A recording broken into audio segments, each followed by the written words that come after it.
So in this section, we're going to talk all about what happens when you place an order and how you can run your store once people place orders. So I thought it would be helpful for this first video just to see the process of completing an order. As somebody who's on your store, you're going to want to know exactly what the order process is like for them. So let's go ahead and add things to our cart. First, let's go to my cart. And of course, it says my shopping cart is empty. Let's go to apparel, hats. Let's add one of these new hats to the cart. And I'm going to look at winter hats number 2 right here. And I'm going to add one single sports baseball hat. And I'm just going to add to cart here. So it's taken us to the shopping cart page. Now let's go ahead and proceed to checkout. Here it's asking if you want to check out as a guest or register for an account. Now if you already have an account, you can log in with your information here. Although my browser's incorrectly saying that I have an email address named admin, this is because my keychain thinks I have a login for this site. Notice how your admin password and login that you use for the admin section of your site will not work as a front-end account. These accounts are completely different, and you will need to create a new account as a registered guest, or you will just have to check out as a guest if you'd like to try this process.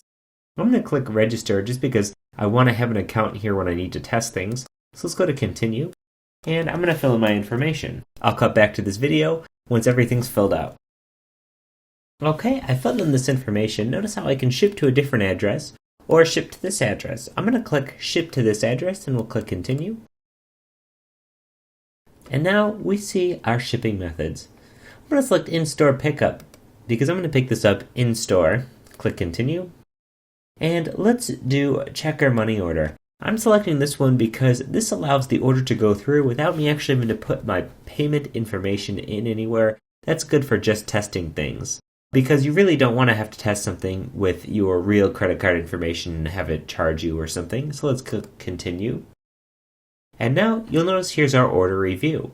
One last step before we place our order, it's just confirming the total price that's about to be charged. In this case, it's just going to be the price that I will owe in a checker money order.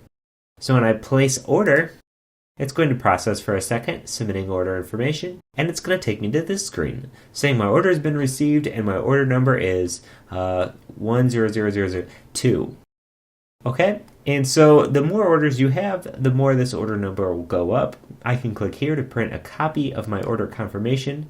When I come here, it opens a print dialog, as well as taking me to this invoice created page where it has all of this information.